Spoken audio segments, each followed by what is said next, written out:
What's up, good people? Welcome back to my channel. This is Isaac Insights. Today I'm here to answer some of the questions that are being raised.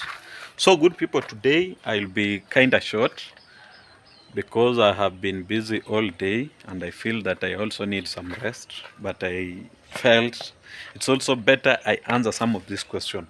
Now, the question that is the question that is around my subscribers is this: which house am I referring to as a semi-permanent, and which house am I referring to as permanent house? Now, let me tell you this. The house that I always refer to as a semi-permanent is a house that was built using wood, soil, and then cement comes in. Plaster is done. Are you there?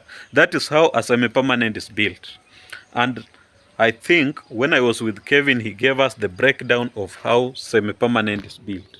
So you need to know that when you see any house that was built that way, that is a semi-permanent. This one may be controversial.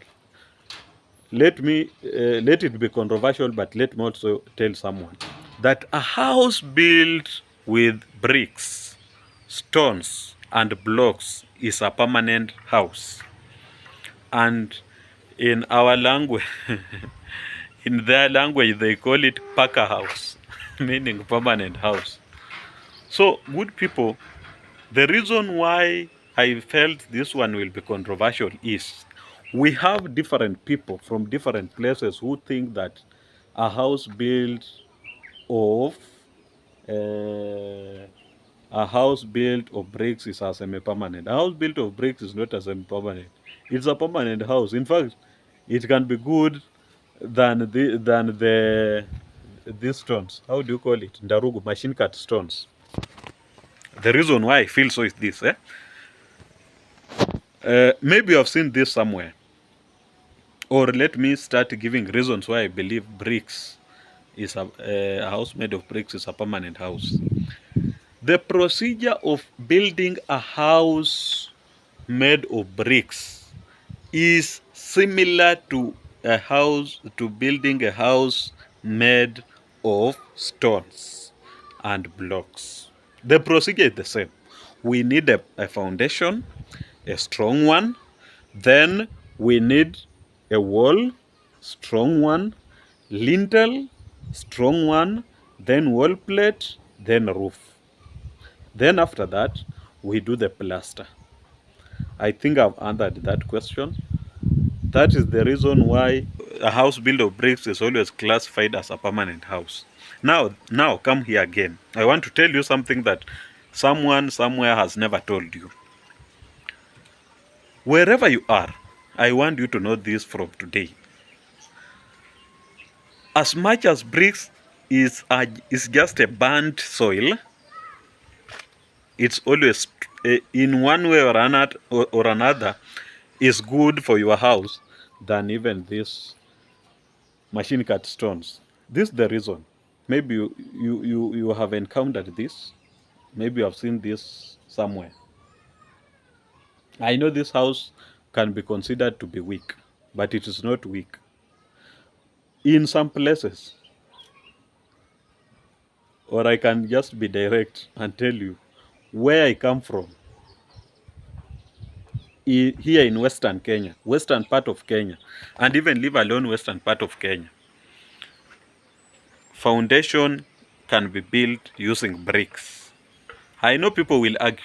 I know those who have gone to school, they will tell you can't build your house using bricks. But I want to tell you this. We have seen houses, just a normal house, you can build it using bricks in foundation. If I am lying, let's do the count and see how many houses or how many people have ever seen people who have built houses and the foundation came from ground and they were bricks. Now, with that gives me the reason to classify even bricks to be more stronger than this machine cut stone. When I say machine cut stones, they are here.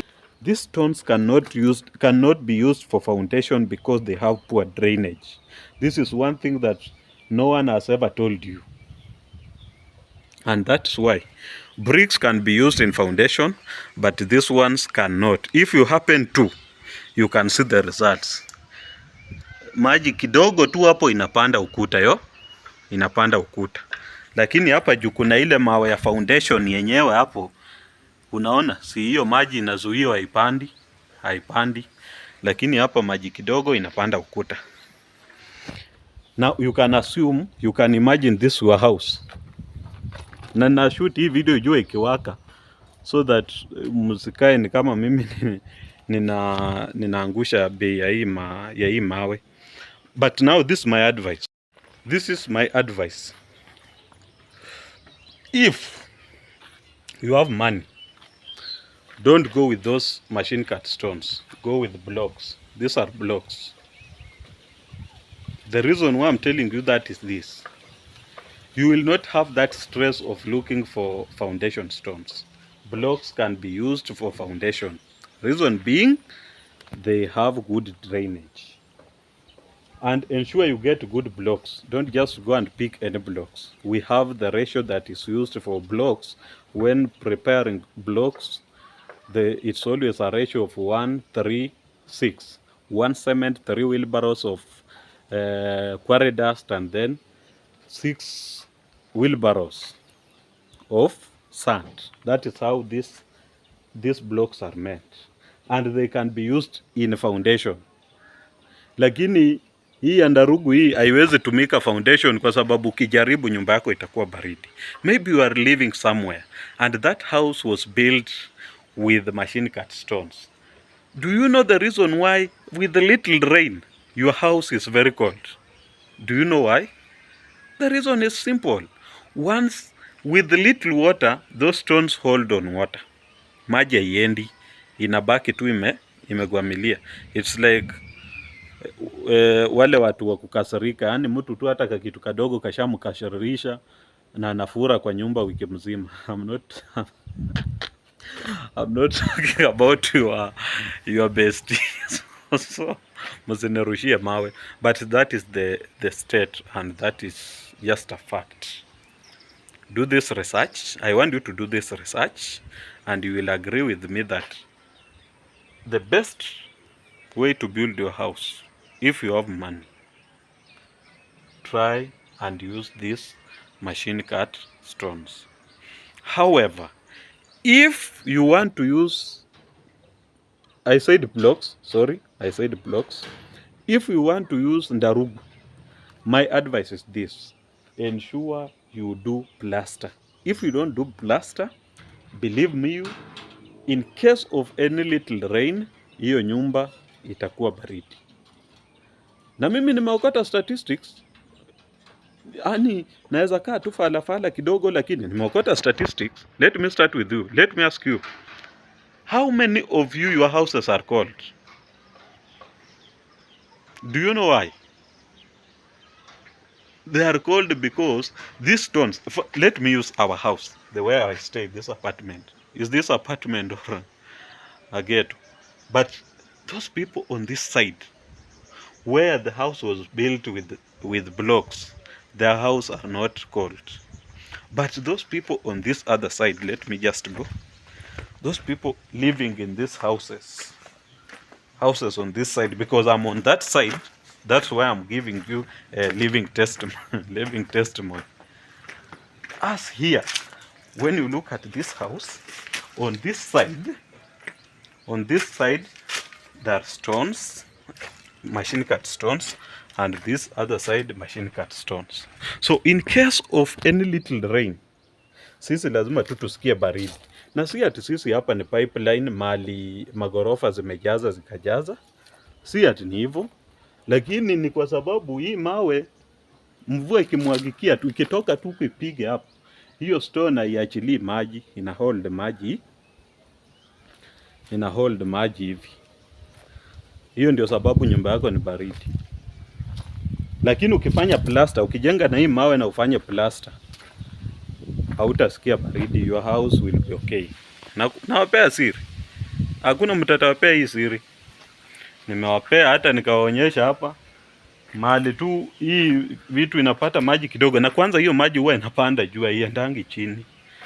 That is why that place, hata nikiwaonyesha hii hizi, so naona ni baridi tu, ni baridi tu, na jua imewaka hapa siku yote. Jua imewaka hapa siku yote. Ona hapa. Lakini hii imekauka kwa sababu hapo chini, ukiangalia hapo chini, before that and after hiyo karatasi, kuna ile mawe ya foundation yenye nahakikisha maji haipandi. Ukiwa na swali, kindly ask me. Na mimi usinitusi. Maybe you can come up with your ideas also, so that I can change my mind. But if you have not, I can't change my mind. Look at this house. Unaona ukuta ni baridi kwa sababu ile tu maji kidogo inaingilia hapo chini inaenda juu. That is the reason why your house is cold. So I'm giving you the solution. Just if you use blocks, if you want your house to have keys, kindly use blocks. When you use, by the blocks are better than these machine cut stones. Hii machine cut stones ni pressure tu. Na sasa matofari inakuwa mzuri kuliko machine cut stones kwa sababu anybody building using bricks, 80% of those who have used bricks lazima wapige plaster. Na the time unapiga plaster, unakuwa umesaidia hata ile mvua ikikuja ikipiga hiyo ukuta haiabsorb maji. Lakini pressure ndarugu huwa inatuambia tupige keys. Ukishapiga keys, mvua ikikuja just on sides, ikipiga jiwe inakunywa maji, then nyumba yako inakuwa baridi. I wish you knew this. Na if we have engineers, they can testify. And that is why, by the way, they always say hizi mawe za ndarugu haziwezi tumika kwa foundation, kwa sababu hii mawe ikishika maji hivi, maji inapanda juu, haina good drainage. I have educated you. Nimekuchanua. If you have any question, just ask. Let's keep on conversing. Sometimes pia unajua naweza kuwa nakaa hivi na kuwa na that viewpoint, na kumbe mimi ni mgoroki. Lakini mimi najua hii haingize maji because it has good drainage. Hata ukiangalia tu hapa huwezi ona. Lakini ikiwa ile side nyingine, ikiwa hizi zingine hizi na hazina good foundation, lazima ziingize maji. Kufikia hapo, let me say thank you so much. Mungu awabariki.